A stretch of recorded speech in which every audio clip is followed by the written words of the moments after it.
146 through 55 is Mary's song. Mary said, "With all my heart I glorify the Lord.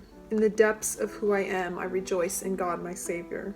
He has looked with favor on the low status of his servant. Look, from now on everyone will consider me highly favored, because the Mighty One has done great things for me.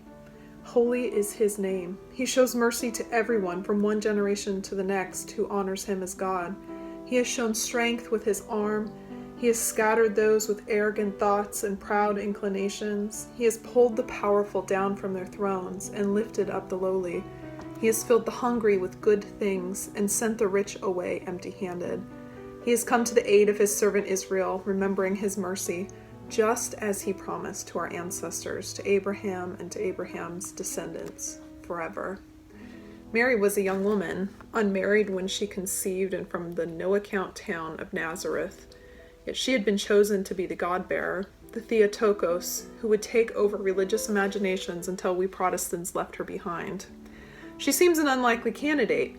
No matter how glowingly she is painted or how many Christmas crushes she fills.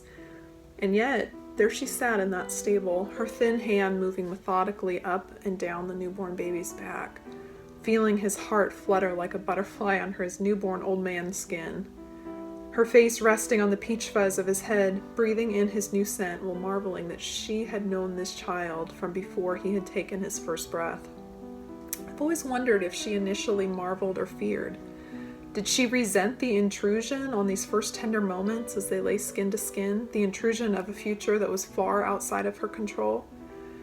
Or even then, did she know that God's mercy surrounded her, giving her the strength now to hold this fragile godchild in her hands, and the strength later to open those hands and let him go? Was her fierce mother love born that night?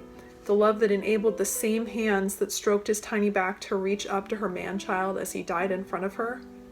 Her hands were the hands of a disciple, hands that served alongside her son and God, hands that wiped away his childhood tears, hands that held him close, and then finally, hands that let him go. Now, if God's hands are our hands, and if we're the ones through whom God's love and mercy is made real in this very imperfect world, then may our hands be like her hands, the first hands to cradle the Christ child's fragile infant form. May we also use them with kindness and wisdom, with compassion towards the most vulnerable, and with courage for the hard tasks of discipleship. May our hands serve the God lifted up in Mary's Magnificat, the God who reverses the fortunes of the powerful and the oppressed. And like Mary, may we too sing out with joy and hope even in the darkest nights of winter. From the depths of who we are, may we rejoice in God our Savior.